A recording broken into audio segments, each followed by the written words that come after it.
সবাই 9 নম্বর অঙ্কটা পড়বো। একজন বিক্রেতা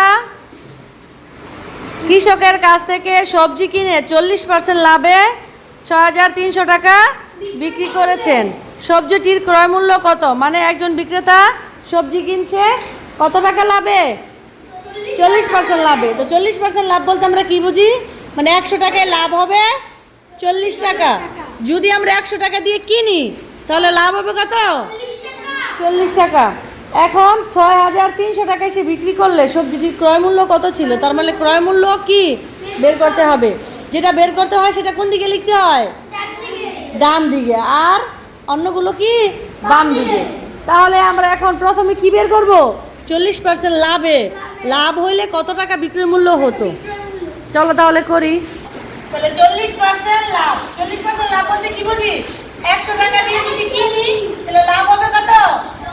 40 টাকা। ধরো একটা কলম আমি কিনছি কত? 100 টাকা দিয়ে। ঠিক আছে, এটার জন্য লাভ হইছে এই কলমটা আমি 140 টাকা বিক্রি করছি। কত টাকা বিক্রি করছি?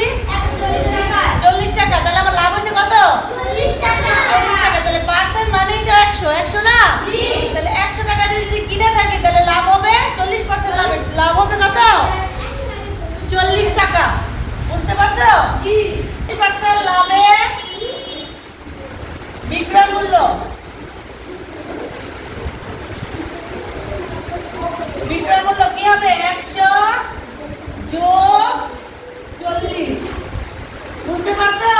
জি। তাহলে কত হলো? 140 টাকা। আমাদের বের করতে কি বলছে? দেখো বিক্রয় মূল্য কত? 140। তাহলে 140 টাকা বিক্রয় মূল্য হলে ক্রয় মূল্য কত? 100 টাকা। কারণ 100 টাকাতে কিনলেই তো আমরা 140 টাকা বিক্রি করছি। 100 টাকাতে কিনে 140 টাকা বিক্রি করছি না?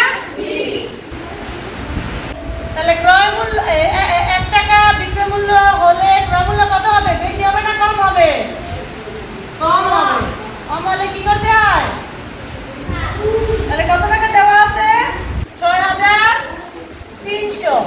6,300 টাকা যদি বিক্রয় মূল্য হয় তাহলে ক্রয় মূল্য কত হবে? বেশি হবে না?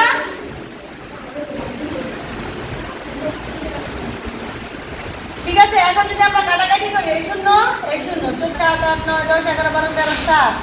ঠিক আছে, 9 আসলো 70, 5, 14, 70।